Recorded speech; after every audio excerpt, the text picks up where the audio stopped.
D'accord. Oui, bah, salam alaikum. Oui, bien sûr, je suis optimiste. نعم طبعا أنا متفائل بطبيعتي. Pour aller le plus loin possible. سوف نحاول أن نذهب أبعد ما يمكن إن شاء الله. نحن ليس لدينا شيء نخسره بهذه الكأس العالمية، سنكسب مهما كانت النتائج التي نحصل عليها. سوف نلعب من أجل الترشح. لكن مجيد، هل أنت جاهز 100%؟ لأن هناك من يقول أيضا بأنك لم تستعد كل لياقتك، خاصة المباراة ستعتمد على لياقة بدنية، على قوة أمام منتخب سلوفينيا. هل أنت جاهز مع رفقائك في الدفاع؟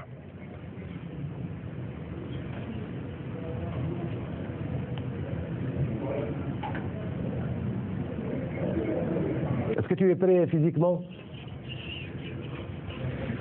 Ben oui, Inch'Allah. نعم إن شاء الله.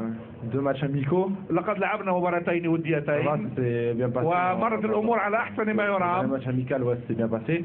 وخاصة المباراة الأخيرة كان لدينا كثير من المصابين ولم يلعبوا كثيرا مع فرقهم، ولكن تمكنا من استعادة نفسنا ونسق لاعبنا. وهذه كأس العالم هي مسابقة كبيرة جدا والجميع عليه أن يكون حاضرا، لأن هذا قمة اللعب، قمة الفوتبول.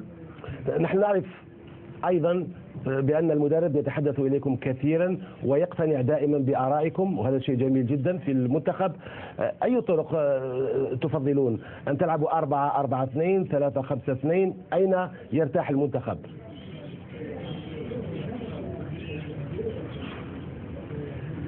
Bah écoutez, oui c'est bien. شوف، هو جيد جدا أن يكلمنا المدرب وأن نتبادل الآراء دائما وأبدا، ثم القرار الأخير يعود له.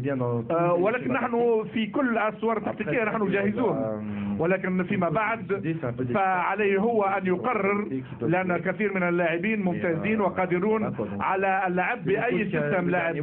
هو لديه الكلمة الأخيرة ونحن جاهزون لكل التكتيكات. كلمتنا الأخيرة: قلوبنا معكم. مجيد بوغرة، شكرا جزيلا لك.